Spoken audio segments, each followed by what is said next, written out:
The fog hung thick over London that November morning in 1897, clinging to the grimy windows of our Baker Street lodgings like spectral fingers. I had been reading the morning paper when the urgent knock came at our door, sharp, insistent, and bearing the unmistakable authority of Scotland Yard. "Dr. Watson, Mr. Holmes," Inspector Lestrade burst through our doorway, his face flushed with exertion and barely contained excitement. "We have a most extraordinary case. A murder aboard the 847 to Brighton, but not just any murder.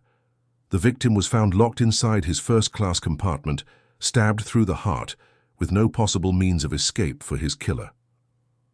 Holmes, who had been lounging in his dressing gown examining a peculiar tobacco ash through his magnifying glass, looked up with that familiar gleam in his grey eyes. "Impossible, Lestrade. There are no impossible murders, only insufficient observation. Pray, tell us the particulars." "The victim is Sir Reginald Thornfield, the railway magnate. Found dead not 20 minutes ago as the train pulled into Croydon Station. His compartment door was chained from the inside. We had to break it down. The windows were bolted shut and undisturbed. No weapon in sight, yet he was stabbed clean through the heart with what appears to be a thin, double-edged blade." I set down my paper. My medical interest piqued. "How can you be certain it was murder, Inspector? Could it not have been suicide?" "Suicide, Doctor?" Lestrade's eyebrows rose. "With no weapon present? And the wound? Well, you'll see for yourself. The train is being held at Croydon Station pending investigation. We need you there immediately." Holmes was already moving toward his bedroom. "Watson, fetch your medical bag. This promises to be most illuminating." He paused at the threshold. "Tell me, Lestrade, who else was travelling in the adjacent compartments?" "5 passengers, all in first class. A Mrs. Blackwood, travelling with her maid, Mr. Geoffrey Hartwell, a banker from the city, Professor Edmund Ashford of Cambridge, and a young woman, Miss Catherine Pemberton, who claims to be a governess." "Claims to be?" Holmes's voice carried that sharp note of interest I knew so well. "Something about her story doesn't ring true, sir. Too nervous by half, and her hands, well, they're not the hands of a governess, if you catch my meaning." Within the hour, we found ourselves aboard the Brighton Line train, still stationary at Croydon Station. The November air was crisp and carried the acrid scent of coal smoke and steam. Police constables stood guard at various points along the train, their breath forming small clouds in the cold morning air. The victim's compartment was in the first car, a luxury accommodation with plush velvet seats and polished wood panelling. Sir Reginald Thornfield lay slumped across the seat, his expensive travelling coat stained with blood. He was a man of perhaps 55 years, well-dressed and prosperous-looking, with greying whiskers and the soft hands of one unaccustomed to manual labour. I immediately knelt beside the body, my medical training taking precedence. For Holmes, the wound is indeed fatal. A single thrust between the ribs directly to the heart. The angle suggests the killer was of similar height, striking horizontally rather than from above or below.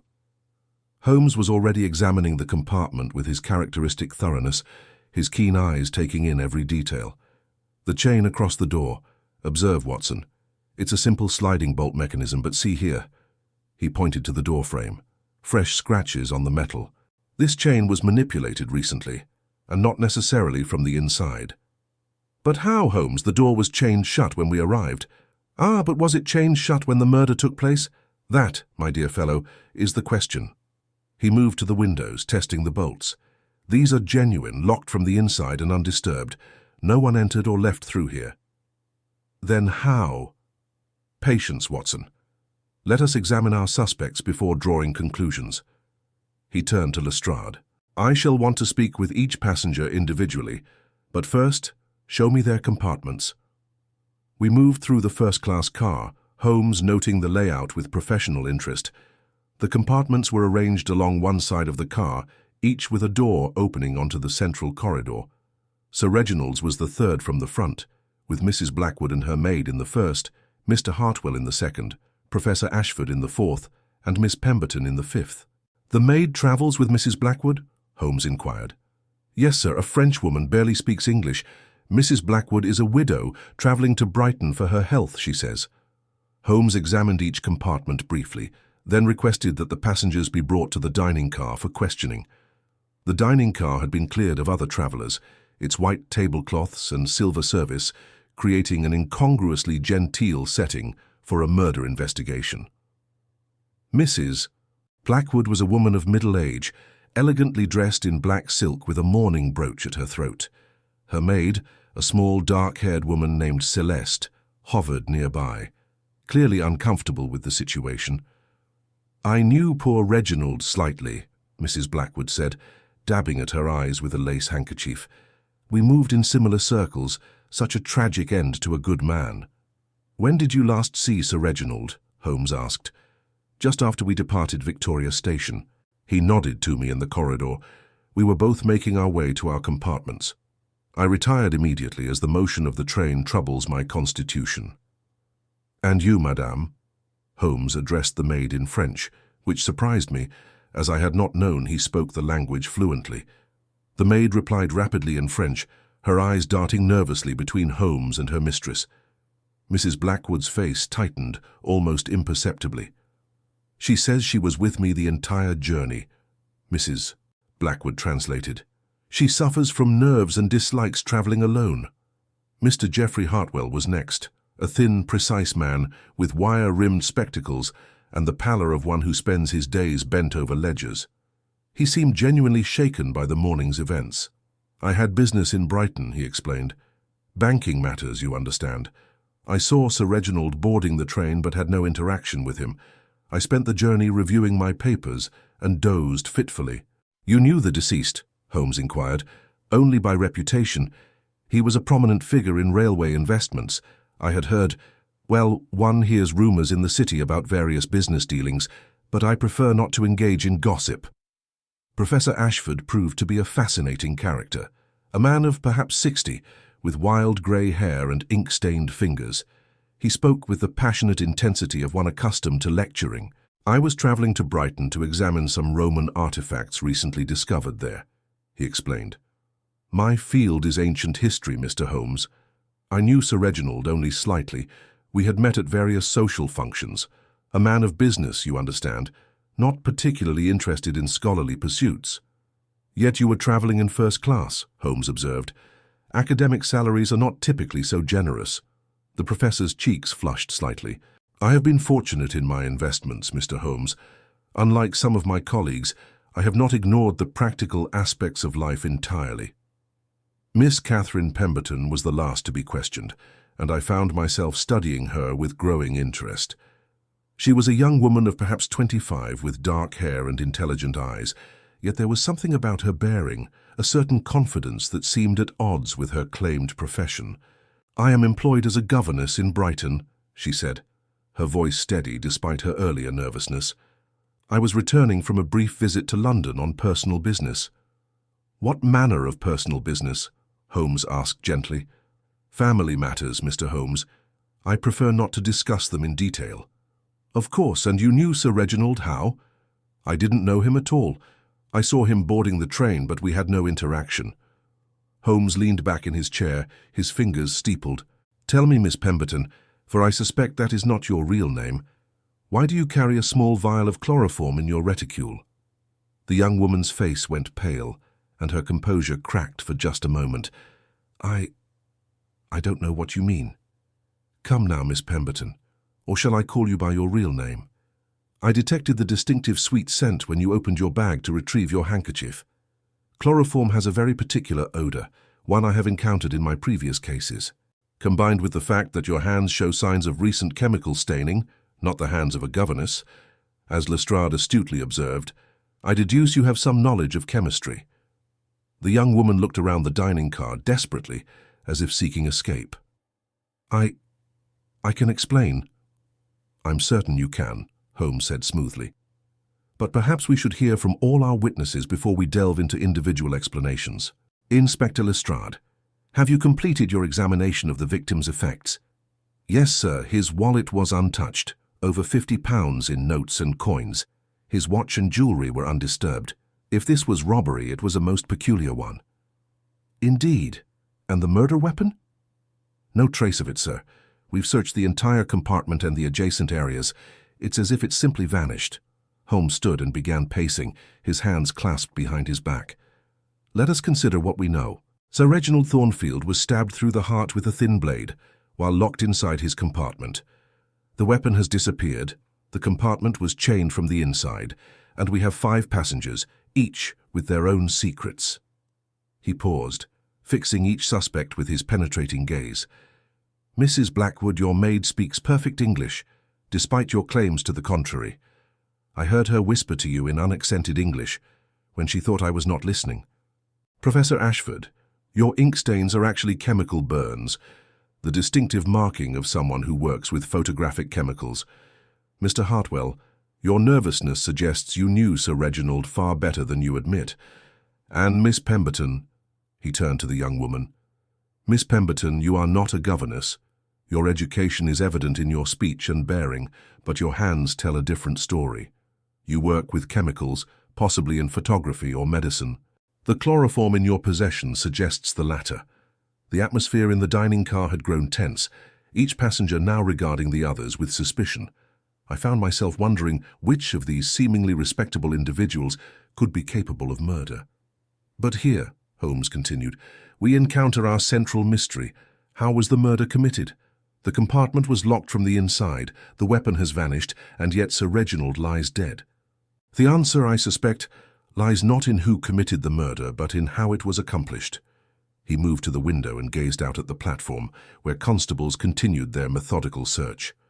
"Watson, accompany me back to the victim's compartment. I believe I may have overlooked something crucial."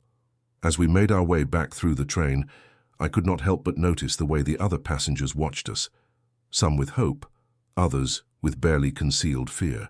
The truth was somewhere among them, I was certain, but Holmes's methods had taught me that the most obvious solution was rarely the correct one. Back in Sir Reginald's compartment, Holmes dropped to his hands and knees, examining the floor with his magnifying glass. "Watson, observe the blood pattern. The victim fell forward, yet the blood has pooled in 2 distinct areas." I knelt beside him, my medical knowledge supplementing his deductive reasoning. "You're right, Holmes. The primary wound would have caused immediate collapse, but there's a secondary pool here near the door. Exactly, which suggests—" Holmes suddenly froze, his glass focused on a tiny fragment near the doorframe. "Watson, do you see this?" I squinted at the spot he indicated. "It appears to be a small piece of metal, Holmes, almost like a shard of steel." "Not steel, Watson. Ice." He carefully picked up the fragment with his handkerchief. "Ice that has nearly melted completely, leaving only this small piece and a telltale dampness on the carpet. Ice. But what would ice be doing in a first-class compartment?" Holmes's eyes lit up with that familiar fire of discovery. "My dear Watson, I believe we have found our murder weapon, or rather what remains of it. The murder weapon was made of ice. Consider the possibilities, Watson. A blade fashioned from ice, sharpened to a fine point, would penetrate the heart just as effectively as steel. But then, as the compartment warmed during the journey, the weapon would melt, leaving no trace save for this small fragment and the water that has since evaporated. But how extraordinary, Holmes. Yet it still doesn't explain how the killer entered and left the locked compartment." Holmes stood, brushing dust from his knees. But that is where our investigation takes a most interesting turn, for I suspect the killer never entered the compartment at all." Before I could question this startling statement, Lestrade appeared in the doorway. "Mr. Holmes, we've made a discovery. One of the passengers has just confessed to the murder." "Indeed? And which passenger would that be?" "Miss Pemberton, sir. She's asking to speak with you immediately, says she can't bear the guilt any longer." Holmes and I exchanged glances. "How convenient," Holmes murmured. "And yet I suspect Miss Pemberton's confession may not be quite what it seems." As we made our way back to the dining car, I found myself more perplexed than ever. An ice weapon, a locked room, and now a confession from the mysterious young woman with chloroform in her possession. Yet something in Holmes's manner suggested that this case was far from over. Miss Pemberton sat alone at one of the dining tables, her hands trembling as she clutched a cup of tea. When she saw us approach, her eyes filled with tears. "I killed him," she whispered. "I killed Sir Reginald Thornfield, and I can't live with what I've done." "Indeed?" Holmes took a seat across from her, his manner gentle, but his eyes alert. "And how precisely did you accomplish this remarkable feat?" I poisoned him. The chloroform. I found a way to introduce it into his morning tea. He must have lost consciousness and fallen, striking his head. Miss Pemberton, Holmes said quietly. Sir Reginald was stabbed through the heart. There is no evidence of poison, no indication of a fall that might have caused the observed wound. Your confession, while touching in its attempt to protect someone else, is entirely false. The young woman's face crumpled. But I wanted to... You wanted to protect someone you care about, someone who you believe may be guilty of this crime. But I assure you, Miss Pemberton, false confessions serve no one and hinder the cause of justice. Then who? She whispered. Who could have done such a thing? Holmes leaned back in his chair, his fingers steepled once more. That, my dear lady, is what we are about to discover. But first, I think it's time you told us your real name and your true reason for being on this train. Miss Pemberton looked around the dining car, then took a shuddering breath. My name is Catherine Thornfield. Reginald was my uncle. The revelation hung in the air like a challenge. I found myself studying the young woman's features, now seeing a resemblance to the deceased that I had previously missed. And you were traveling to Brighton because I had discovered something about my uncle's business dealings, something that could have ruined him, or worse. I was going to confront him, to demand that he make amends before I took the evidence to the authorities. What manner of evidence? Holmes asked. Documents proving that he had been embezzling from the railway pension fund. Hundreds of workers and their families had been cheated of their rightful benefits, while my uncle grew rich from their misfortune. Holmes nodded slowly. And you believed that one of the other passengers might have discovered this same evidence and acted upon it? I hoped it might be some stranger, someone with no connection to our family. But when I saw the others on the train, I began to fear that one of them might have their own reasons for wanting my uncle dead. Most astute, Holmes observed, and I suspect your fears were well-founded. He stood and began pacing again, his mind clearly working through the complexities of the case. Ladies and gentlemen, he announced to the dining car, I believe it is time to gather all our suspects together, for I think I now understand not only how this murder was committed, but why. As Lestrade assembled the passengers, I found myself marveling once again at Holmes's extraordinary abilities. From a few scattered clues and careful observation, he had begun to weave together a narrative that would soon reveal the truth behind this most puzzling case.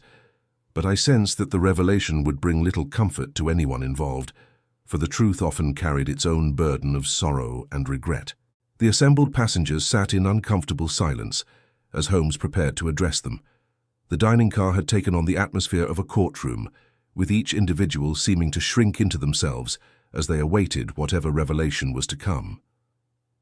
Before we proceed, Holmes began, his voice carrying the authority of long experience, I must correct a fundamental assumption that has guided our investigation thus far. We have been operating under the premise that Sir Reginald Thornfield was murdered by one of his fellow passengers. I now believe this to be incorrect. Mrs. Blackwood looked up sharply. Incorrect? But surely, Mr. Holmes, if not one of us, then who? Ah, Mrs. Blackwood, or should I say Mrs. Margaret Fairfax. Holmes's words struck like a physical blow. The woman's face went white, and her carefully composed demeanor cracked. I don't know what you mean, she whispered. Come now, madame. Your maid, Celeste, has been most helpful. When I spoke to her in French, she revealed far more than she intended. You see, she is not merely a maid, she is your sister, Margaret. And you are not Mrs. Blackwood, a respectable widow travelling for her health. You are Margaret Fairfax, formerly Margaret Thornfield, the estranged wife of our victim. The woman's shoulders sagged in defeat. Yes, she said quietly. Yes, I am Margaret Thornfield, but I didn't kill him. God help me, I wanted to, but I didn't. Tell us about your marriage, Holmes prompted gently. Margaret's voice was barely audible. I married Reginald 15 years ago. I was young, foolish, and impressed by his wealth and position. I soon discovered that he was a cruel man, prone to fits of rage and violence. He struck me repeatedly, Mr. Holmes.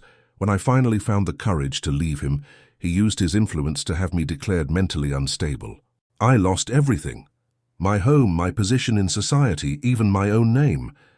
I have been living quietly under an assumed identity ever since. "And your sister?" Holmes nodded toward Celeste. "She has been my only family, my only support. When I learned that Reginald would be on this train, I thought perhaps I could confront him one final time, demand that he restore my reputation and provide me with the modest settlement I was entitled to under law. But you had no opportunity to speak with him. None. I saw him in the corridor, but the sight of him filled me with such revulsion that I retreated to my compartment immediately. I spent the journey in a state of nervous collapse, attended by my sister." Holmes nodded thoughtfully. "And you, Mr. Hartwell? You claim to know Sir Reginald only by reputation, yet I suspect the truth is rather different." The banker's face had grown increasingly pale during Margaret's revelation. I don't understand what you're implying." "I'm implying that you were the architect of Sir Reginald's embezzlement scheme. As a banker, you would have had the knowledge and connections necessary to manipulate the railway pension funds. Sir Reginald may have been the public face of the operation, but you were the man behind the scenes." Hartwell's composure finally cracked. "You don't understand the pressure I was under. My own bank was failing. I had creditors pursuing me. My family's reputation was at stake. When Reginald approached me with his scheme, I saw it as a temporary solution. I never intended for it to go as far as it did." "How far did it go?" Holmes asked. "Nearly £50,000 over 5 years.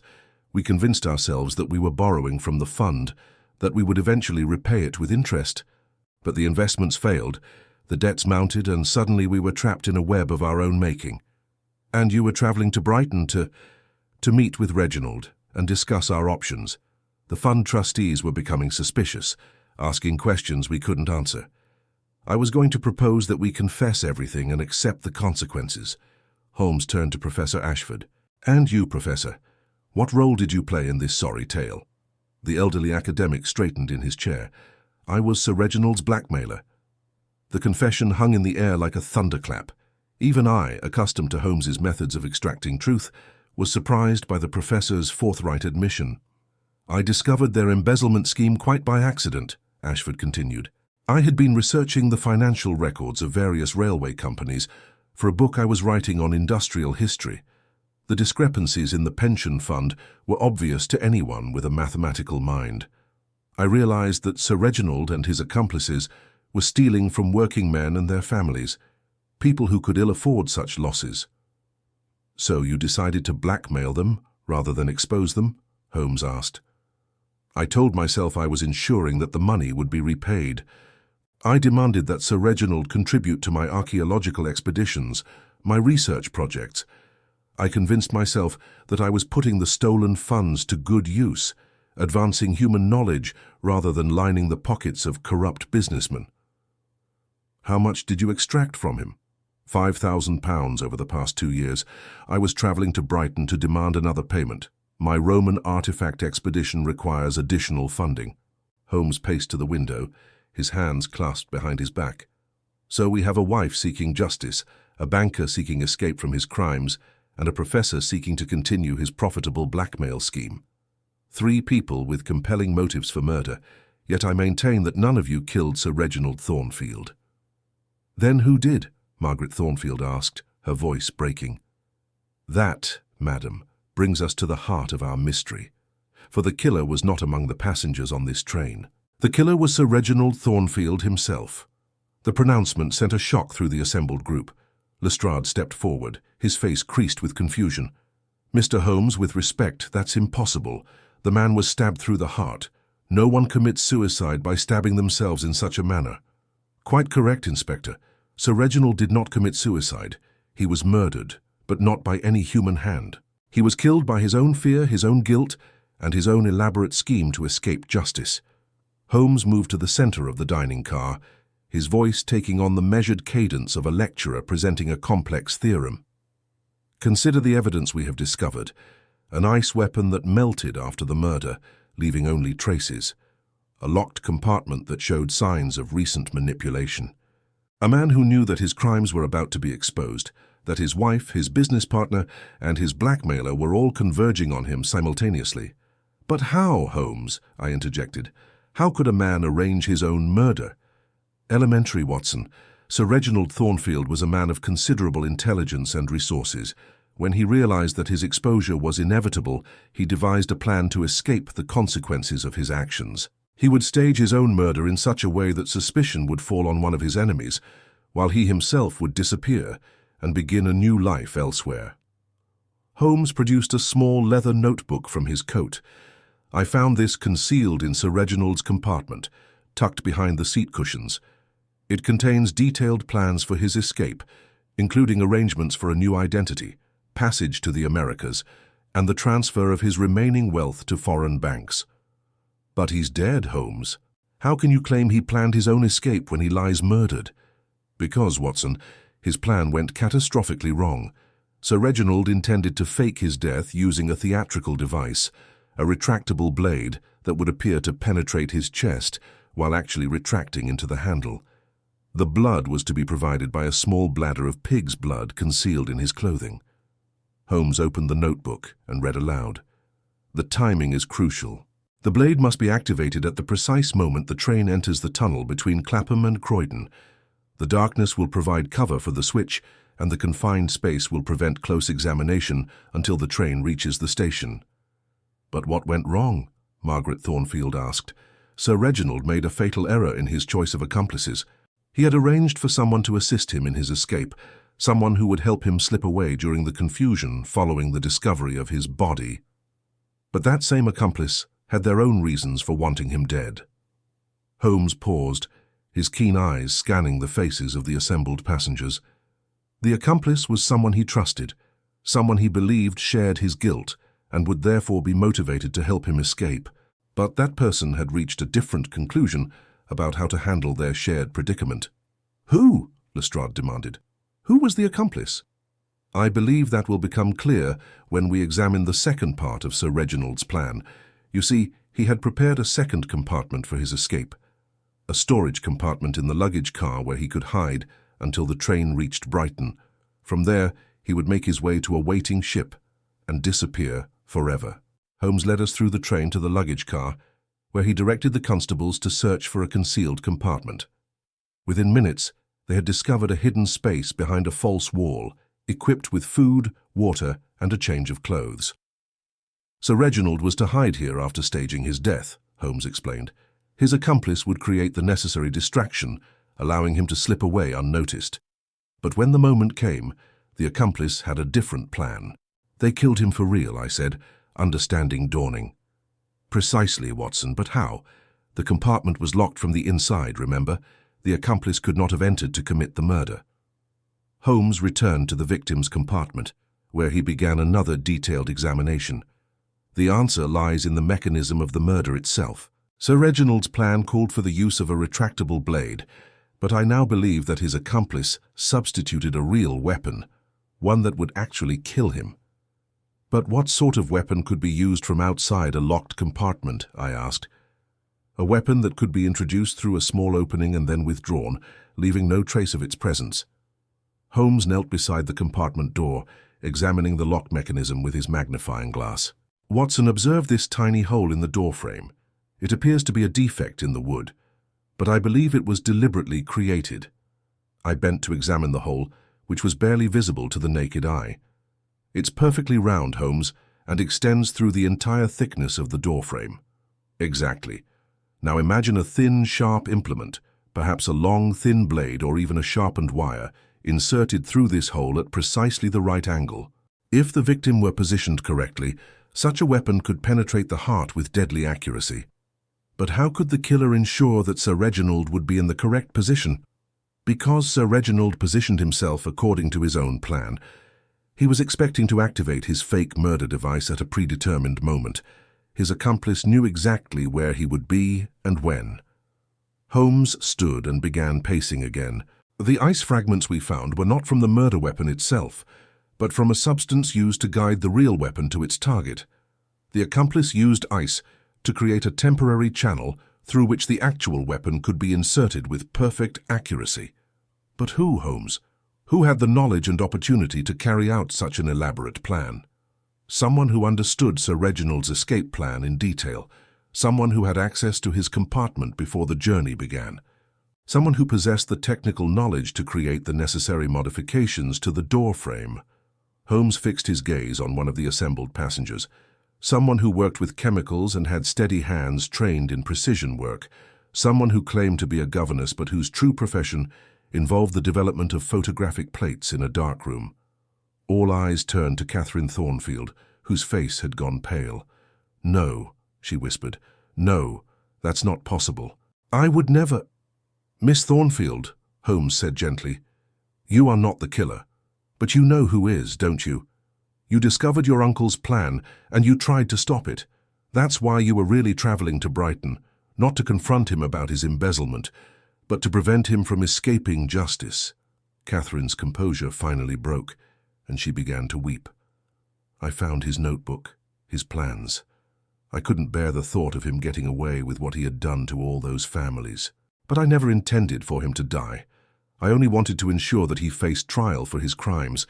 "Then who modified the murder weapon?" Holmes asked. "Who turned Sir Reginald's theatrical device into a real instrument of death?" Catherine looked up through her tears, her voice barely audible. "The same person who helped him create the plan in the first place. The same person who had access to his compartment and knew every detail of his escape route." "And that person is?" "The conductor, Mr. William Briggs. He was my uncle's accomplice in the embezzlement scheme. He had been helping to falsify the pension fund records, using his position with the railway to cover their tracks. When my uncle decided to disappear, Mr. Briggs agreed to help him, for a substantial fee." Holmes nodded slowly, but Mr. Briggs realized that Sir Reginald's escape would leave him holding the entire burden of guilt, so he chose to eliminate his partner rather than help him flee. "Where is this conductor now?" Lestrade demanded. "That, Inspector, is our next challenge, for I suspect that Mr. Briggs has already begun his own escape plan.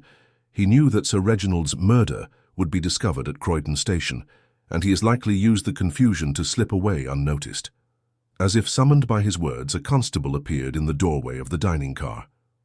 "Inspector Lestrade, sir, we've discovered that one of the train crew is missing. The conductor, William Briggs, was seen leaving the train at Croydon Station, but hasn't reported back for duty." Holmes smiled grimly. "Then we have our killer. But catching him will require swift action. Inspector, I suggest we telegraph ahead to Brighton and alert the authorities there. If Briggs is following Sir Reginald's original escape route, he may attempt to board the same ship that was to carry his employer to safety." "But Holmes," I said, "one thing still puzzles me. How did Briggs actually carry out the murder? You've explained the method, but what was the actual weapon?" Holmes produced a small object from his pocket, a thin, sharp implement that looked like a surgical instrument. "This, Watson, is a trocar, a medical device used to drain fluid from body cavities. I found it hidden in the conductor's equipment locker. With its sharp point and hollow interior, it would be perfect for the murder method I described. But why was there no blood on it?" "Because Briggs was clever enough to rinse it clean before hiding it. However, he neglected to account for the chemical traces that would remain in the hollow interior. A simple test will confirm that this instrument was used to penetrate Sir Reginald's heart." As the train prepared to continue its journey to Brighton, I reflected on the complexity of the case we had just solved. A man's greed and cruelty had set in motion a chain of events that ultimately led to his own death. His wife sought justice, his business partner sought escape, his blackmailer sought profit, and his own niece sought to prevent his flight from justice. But in the end, it was his most trusted accomplice who delivered the final blow, not from any noble motive, but from simple self-preservation and fear. "Holmes," I said as we prepared to disembark at Brighton, "do you think we'll find Briggs?" "Oh, I have little doubt of that, Watson. A man who commits murder in such an elaborate fashion is rarely able to execute a simple escape. His very cleverness will be his downfall." As we stepped onto the platform at Brighton, I noticed that Holmes carried himself with the satisfaction of a job well done. But I also sensed that his mind was already turning to the next challenge, the next mystery, that would test his remarkable. The Brighton Constabulary had been alerted to our arrival, and Inspector Morrison of the local force met us at the station platform. A tall, weathered man with the bearing of a former military officer, he listened intently as Holmes briefed him on our pursuit of the fugitive conductor. "We've had no reports of anyone matching Briggs's description," Morrison informed us. "But if he's following the escape route intended for Sir Reginald, he'll likely head for the harbour. There's a merchant vessel, the Cassandra, scheduled to depart on the evening tide for New York. "Then we haven't a moment to lose," Holmes declared. "Watson, Inspector Lestrade, shall we proceed to the docks?" The afternoon sun cast long shadows across the cobblestones as we made our way through Brighton's narrow streets toward the harbour. The salt air carried the cry of gulls and the distant sound of ships' bells, creating an atmosphere that should have been peaceful, but instead felt charged with anticipation. As we approached the harbour, Holmes suddenly stopped and raised his hand for silence. "Listen," he whispered. "Do you hear that?" From somewhere ahead came the sound of raised voices, one pleading, one threatening. We quickened our pace, following the sound to a warehouse near the water's edge. "Please," a voice was saying, "I've done everything you asked. I helped you escape. I didn't raise the alarm. You don't need to do this." "I'm afraid I do," came the reply in a voice I recognized as belonging to William Briggs. "You know too much, and you're far too nervous to be trusted. I can't have you confessing to the first constable who asks you a difficult question." Holmes gestured for us to spread out and approach the warehouse from different angles. Through a grimy window, I could see two figures, Briggs, still wearing his conductor's uniform, and a smaller man whom I didn't recognize. "Who is that with him?" I whispered to Holmes. "Unless I'm much mistaken, that's Mr. Thomas Fielding, the station master at Victoria Station. It appears our conductor had more accomplices than we initially realized." The situation inside the warehouse was growing more tense. Briggs had produced a pistol and was pointing it at the terrified station master. "You said no one would be hurt," Fielding was saying.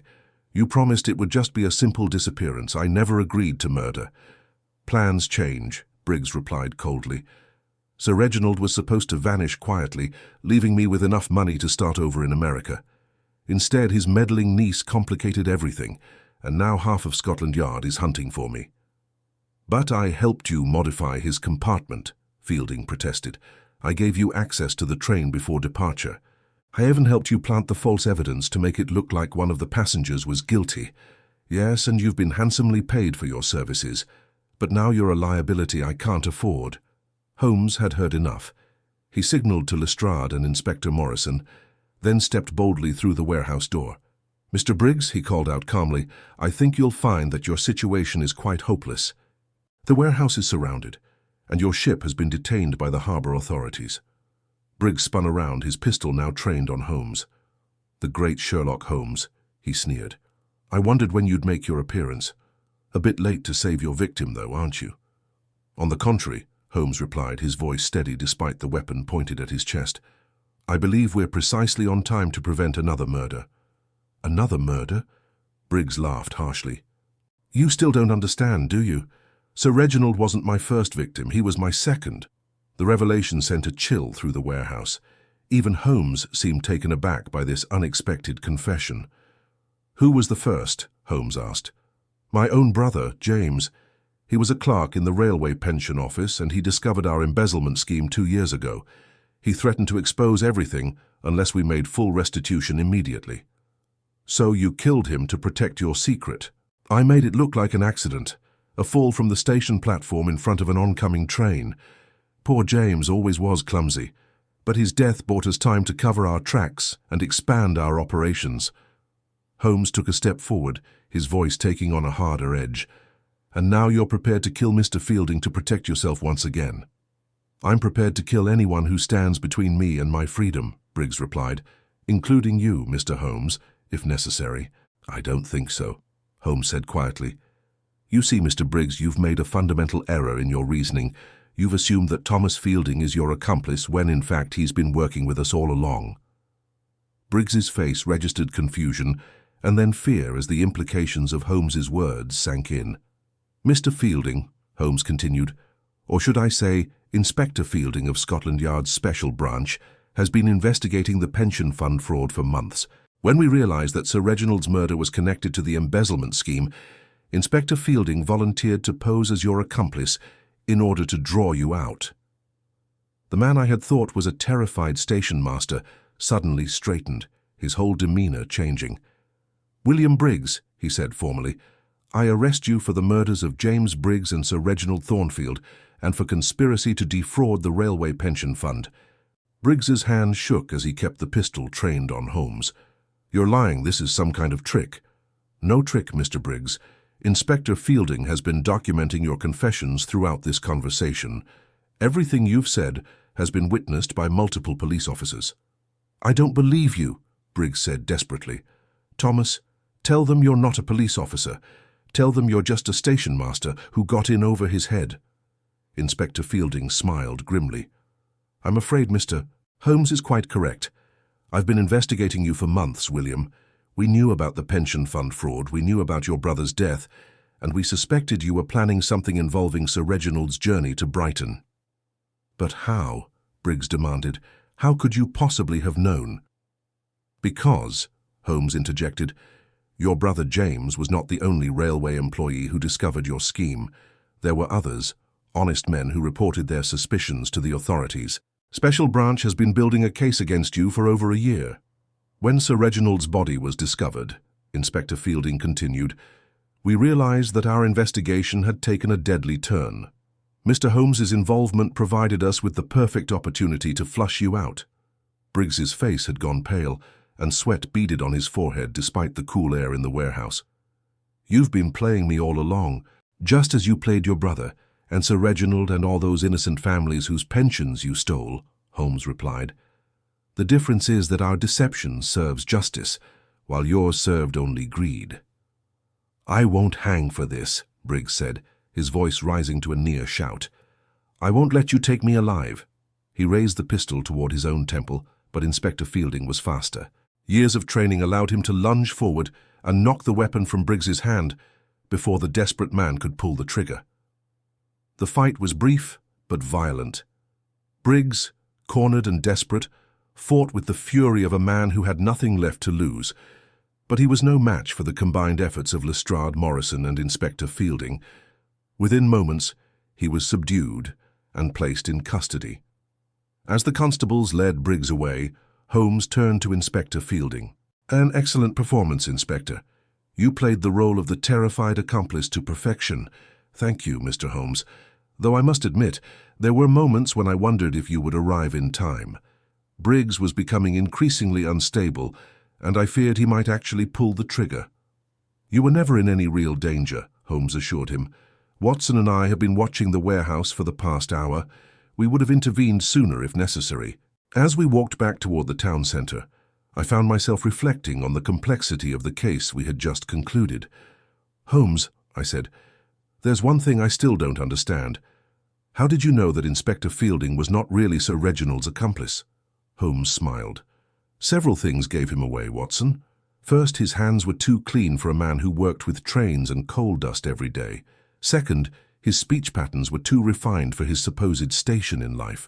And third, when Briggs was threatening him, he showed fear but not the kind of desperate terror one would expect from a man facing death for his crimes. But most importantly, he continued, Inspector Fielding made a crucial mistake when he was playing his role. He claimed to have helped Briggs modify Sir Reginald's compartment, but the modifications were far too sophisticated to have been made by a simple station master. They required the skills of someone with extensive knowledge of locks, mechanisms, and precision engineering. Someone like a Scotland Yard inspector trained in criminal investigation techniques, I observed. Precisely. Special branch officers receive extensive training in all manner of criminal activities, including the methods used to commit seemingly impossible crimes. We had reached the Brighton police station, where the formal process of charging William Briggs would begin. As we climbed the steps, Holmes paused and turned to me. Watson, I hope you'll include this case in your chronicles. It illustrates several important principles about the nature of crime and justice. What principles are those, Holmes? First, that the most elaborate crimes often spring from the simplest motives: greed, fear, and the desire to escape the consequences of one's actions. Second, that every criminal, no matter how clever, makes mistakes that ultimately lead to their downfall. And third, that justice, while sometimes delayed, is rarely denied entirely. Inside the police station, we found the other passengers from the train: Margaret Thornfield, Geoffrey Hartwell, Professor Ashford, and Catherine Thornfield, all waiting to give their formal statements. The revelation that they were not suspects after all had come as a great relief to each of them. Margaret Thornfield approached Holmes as we entered. "Mr. Holmes, I wanted to thank you. For 15 years I've lived in fear of my husband's influence and power. Now that he's gone, I can finally reclaim my life and my identity." "What will you do now, Mrs. Thornfield?" "I plan to return to London and work with the authorities to ensure that the families affected by Reginald's fraud receive proper compensation. It's the least I can do to atone for my silence about his crimes." Geoffrey Hartwell was less fortunate. As the architect of the embezzlement scheme, he faced serious criminal charges, but his cooperation with the investigation and his obvious remorse had earned him some consideration from the authorities. "I know I must face trial," he told Holmes, "but I'm prepared to make full restitution to the pension fund, even if it means selling everything I own. Those families deserve to have their money returned." Professor Ashford's situation was more complex. While his blackmail of Sir Reginald was certainly criminal, his actions had been motivated by a desire to see justice done, albeit in his own twisted way. "I've been a fool," he admitted to Holmes. "I told myself I was using Reginald's guilty money for noble purposes, but I was really no better than he was. I've agreed to donate all the money he paid me to a fund for the pension victims." But it was Catherine Thornfield who had perhaps been most affected by the day's events. The discovery of her uncle's crimes, combined with the revelation of his elaborate escape plan, had shattered her faith in the family she had loved and respected. "I keep thinking about all those families," she said quietly. "All those men who worked so hard to build the railways, trusting that their pensions would be there when they needed them. How could my uncle have been so callous, so cruel?" "Your uncle was a man who had lost his way," Holmes replied gently. "But you, Miss Thornfield, have chosen a different path. Your efforts to prevent his escape and ensure justice was served speak well of your character. What will happen to the money he stole? The authorities will work to recover as much as possible. Your uncle's assets will be seized and distributed to the victims. It won't make up for all the suffering he caused, but it's a start." As the afternoon wore on, statements were taken, charges were filed, and the various threads of the case were finally woven together into a complete picture. William Briggs had been the mastermind behind the pension fund fraud, using his position as a conductor to falsify records and cover the tracks of the embezzlement. Sir Reginald had been his willing partner, providing the respectability and connections necessary to carry out the scheme. When the investigation began to close in, Sir Reginald had devised his elaborate escape plan, intending to fake his death and disappear to America with his stolen fortune. But Briggs, realizing that his partner's escape would leave him vulnerable to prosecution, had decided to eliminate Sir Reginald permanently. The murder itself had been carried out with diabolic cleverness. Briggs had used his knowledge of Sir Reginald's escape plan to position himself perfectly for the killing. He had modified the compartment door to allow the insertion of a thin weapon, then waited for the precise moment when Sir Reginald would be in the correct position. The ice fragments we had found were remnants of a frozen guide that Briggs had used to ensure the trocar penetrated Sir Reginald's heart with lethal accuracy. The weapon had been withdrawn immediately after the killing, leaving no trace except for the rapidly melting ice. "It was a perfect murder," Holmes observed as we prepared to return to London. "Or rather, it would have been if Briggs had been content to stop there. His decision to kill Inspector Fielding was the mistake that led to his capture." "But Holmes," I said, "how did you know that Briggs would return to Brighton? He could have fled in any direction once he left the train at Croydon." "Because he was following Sir Reginald's original escape route," Holmes replied. "He knew about the ship that was waiting, the contacts that had been established, the money that had been transferred. It was his best chance for a successful escape, and he was arrogant enough to believe he could carry it off." As our train pulled away from Brighton station, I watched the seaside town disappear into the gathering dusk. The case of the Victoria Station mystery had been one of the most complex and challenging we had ever encountered, involving multiple suspects, elaborate deceptions, and a murder method that had seemed impossible to solve. But in the end, it had been solved through the application of Holmes's remarkable powers of observation and deduction. Each clue had been carefully analyzed, each suspect's story had been thoroughly examined, and the truth had emerged from the web of lies and deception that had surrounded Sir Reginald Thornfield's death. "Holmes," I said, as we settled into our compartment for the journey back to London. "Do you think justice has been served?" "In the legal sense, yes," Holmes replied. "Briggs will hang for his crimes. The stolen money will be returned to its rightful owners, and the truth about Sir Reginald's corruption has been exposed." But justice is a complex concept, Watson. Can we truly say that justice has been served when so many families have suffered, when so many lives have been disrupted by the greed of a few men? Perhaps the best we can do is ensure that the guilty are punished and that their victims receive what compensation is possible. "Perhaps," Holmes agreed, "but I prefer to think that justice also includes the prevention of future crimes. If our investigation serves as a warning to others who might be tempted to follow a similar path, then we will have achieved something worthwhile."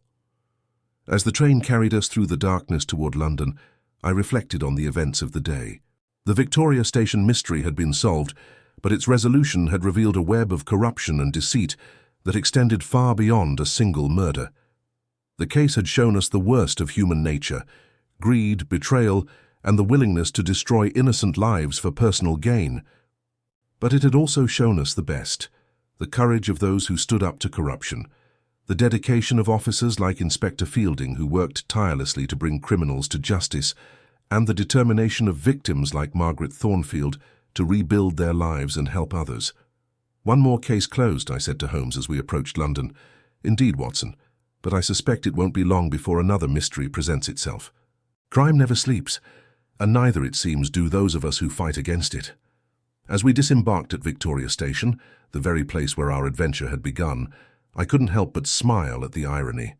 The station that had been the starting point for Sir Reginald's intended escape had become the symbol of his ultimate defeat. The gas lamps cast long shadows across the platform as we made our way toward the street, and I found myself looking forward to the warmth and comfort of our lodgings in Baker Street. But I also knew that it wouldn't be long before another knock would come at our door. Another mystery would present itself, and Holmes and I would once again find ourselves pursuing justice through the fog-shrouded streets of London. The Victoria Station mystery was over, but for Sherlock Holmes, the greatest consulting detective of our age, the next case was always just beginning.